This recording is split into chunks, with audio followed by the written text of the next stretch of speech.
Good day everyone, and welcome to the channel. It's Londononion here with a Back 4 Blood weapons review. And in this review we're going to be looking at our 4th SMG, the Vector. Now as part of today's discussion, we're going to be including my proposed weapon-centered deck build, following the review. Now, although the stats and specs of the weapon speak for themselves, I will be giving my evaluation on the weapon's capabilities in combat. This will involve tactics that suit the weapon's strengths, and an overall score. Now, evaluation will take place on 4 main fronts: ammunition economy, crowd control, pressure combat, and mutation deterrence. Before we get started, it is important to note that a weapon's shortcomings can be supplemented with one's card selection, but evaluation will mainly be geared toward the weapon's base attributes. Additionally, one's character choice can make a weapon somewhat more forgiving, meanwhile difficulty selection can accentuate or soften the downsides. So starting off with the Vector's ammunition economy, which is essentially how long a weapon can practically last throughout a given level, the Vector is an automatic machine gun that holds 19 rounds. This capacity isn't particularly high and is actually the lowest relative to the other SMGs. This doesn't necessarily take away from its economy, as a lower mag count naturally reduces the penalty of user error. At the same time though, the fire rate is one of the highest, if not the highest, in Back 4 Blood. As an expression, when emptying one's magazines, they will spend far more time reloading than actually firing. With that said, the fire rate will require taming, as a brief pull of the trigger will result in multiple rounds being expelled. The silver lining to this is how easily the weapon is controlled. Minor downward adjustment is all that is required to stay on target while firing automatically up to mid-range. The damage of the weapon is unsurprisingly mediocre, inflicting 11 units of damage at 9 meters and below. When firing at common ridden, the Vector will typically require 2 rounds per target. Up to mid-range, 1 critical shot will be required to put down common ridden. Health-enhancing corruption cards, however, will lower the efficacy of this weapon. The hip fire of the Vector is rather reliable, even with automatic fire. The crosshairs don't get very large, and most shots will land within close range. Moving on to crowd control. Depending on one's corruption cards and main events in a given stage, crowd control will be more or less an important constituent in one's survival. Higher difficulties will likely create a greater need for effective crowd control. The Vector will experience difficulty when dealing with crowds. With 2 rounds required per ridden, not to mention the very fast fire rate, and naturally factoring user error, which includes overcompensating fire per target, crowds are not exactly what the weapon was made for. As stated earlier in ammo economy, one will be reloading for a much greater time than firing.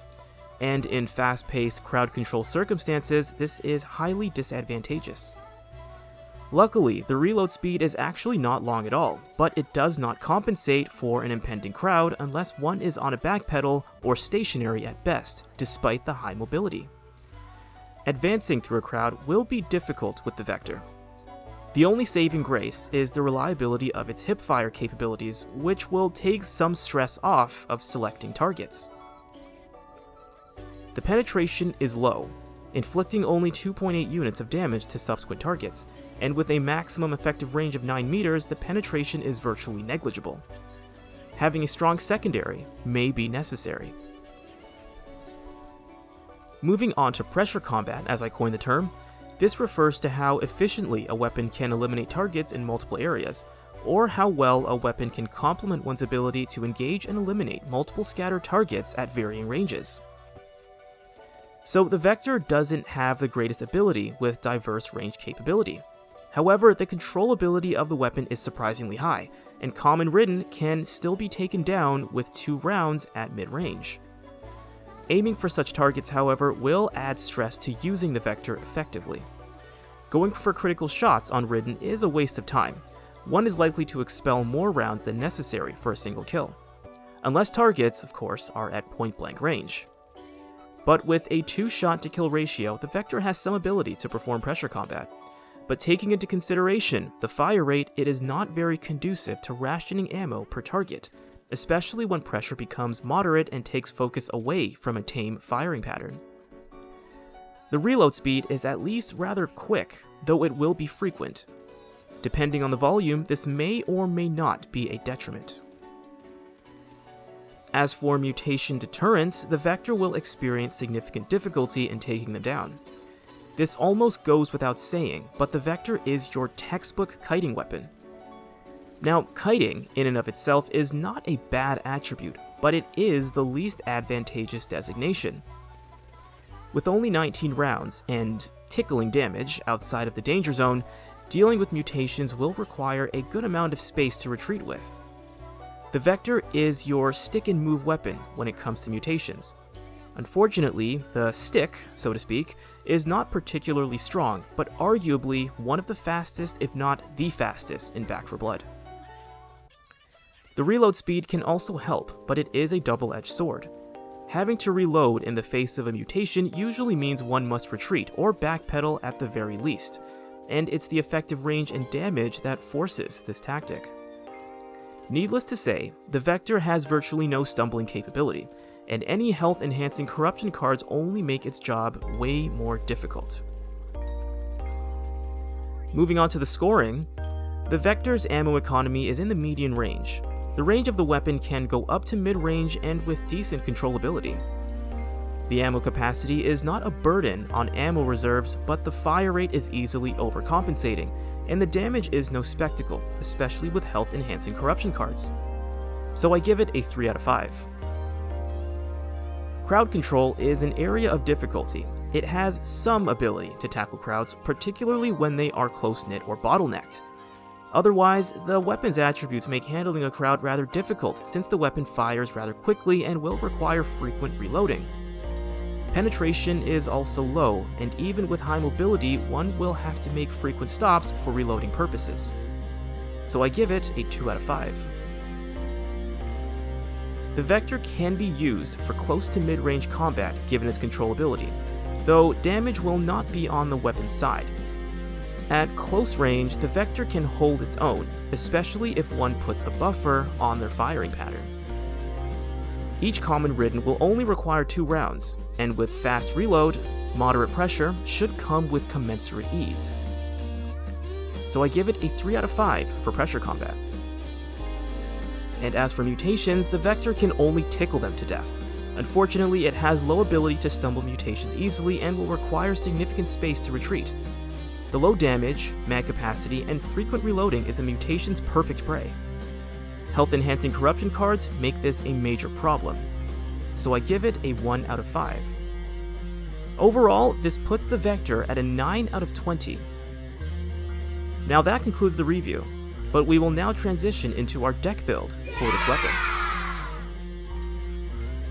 Now, generally I would say there are 2 aspects of building a weapon/weapon class specific deck. There is the more strength-based build, and the compensatory/balancing build. A third option would naturally be a hybrid, which is probably the most reasonable, but every weapon is different and has its own strengths and areas of need to varying degrees. Now, with this in mind, on a smaller scale, I will categorize potential card selections into 4 designations: related, compensatory, synergistic, and preferential. Although Back 4 Blood already has its own designations for cards, I prefer to use my own. And before we get started, it is important to note that there are 1,000 ways to build a deck. The most I can do is showcase how I prefer to optimize this weapon's performance. So starting off with the related cards. Related cards are the ones that directly impact/buff the attributes or effects of a given weapon class. The cards in this category are Speed Demon and Mag Carrier. Speed Demon increases move speed by 4% and reload speed by 35% when using an SMG. Mag Carrier increases ammo capacity by 30% and damage by 10% with SMGs and pistols. The buffs outlined in these cards can only be of benefit. Although the mobility is already high, increasing movement speed will put less stress on the kiting demands of incoming mutations. Reload speed will not deter the frequent reload, but instead make it more seamless. Lastly, given the damage of the Vector, it can only benefit from increased damage. Now, moving on to the Compensatory Cards. Compensatory cards are meant to counteract the weapon's main weaknesses, or balance out its areas of need. In the Vector's case, according to its stats, damage, range, and penetration are the main areas of need. To help cover these areas, I choose to employ Shredder, Confident Killer, March for Death, Large Caliber Rounds, Silver Bullets, and Line 'em Up.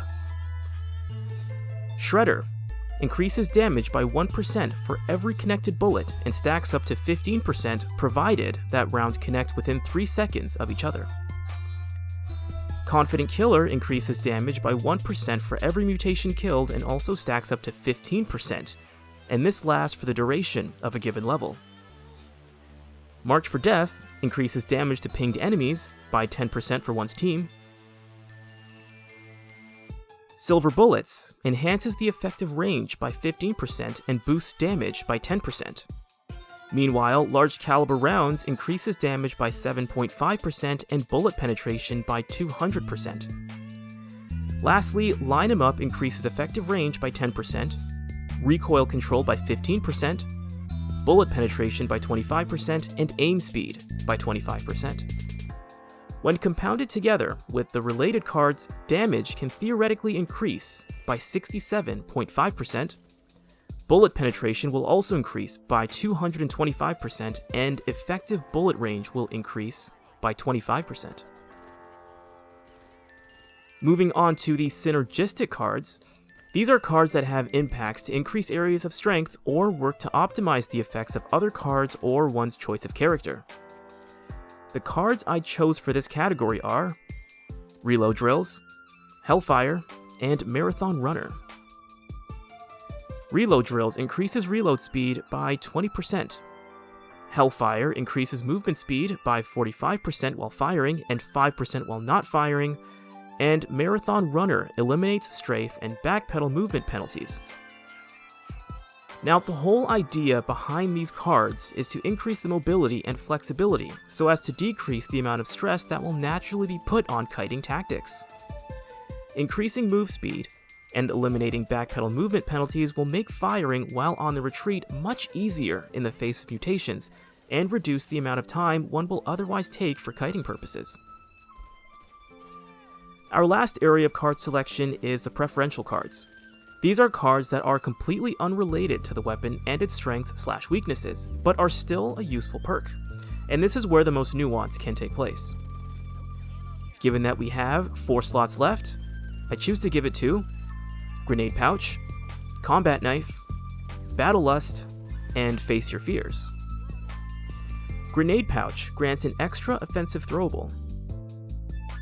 Combat Knife turns one's bash into a tack knife that kills Ridden with a single use. Battle Lust grants 2 health units for every melee kill. And Face Your Fears grants 2 temporary health units for every kill within 2 meters. Both health-enhancing cards go in line with the Combat Knife, which is the choice meant to decrease stress of overwhelming Ridden at close range. Now, our last area of discussion is the character choice. Given our card selections and the review for the Vector, this build is primarily for Evangelo and Carly. Evangelo is pretty much the kiting and speed specialist, not to mention his breakout ability will minimize the hurdle of being pinned by mutations. For Carly, the main reason behind her choice is her ability to detect hazards and mutations. For a weapon that is made for kiting purposes, having a 6th sense will reduce her odds of being caught off guard and allow extra preparation for mutations. Additionally, she does have an extra quick inventory, which can naturally be used for increased preparation for a given level. In short, Evangelo is a perfect reactionary character. Carly is more of a proactivist. But as I said guys, there's 1,000 ways to build a weapon-centered deck. These were just my preferences.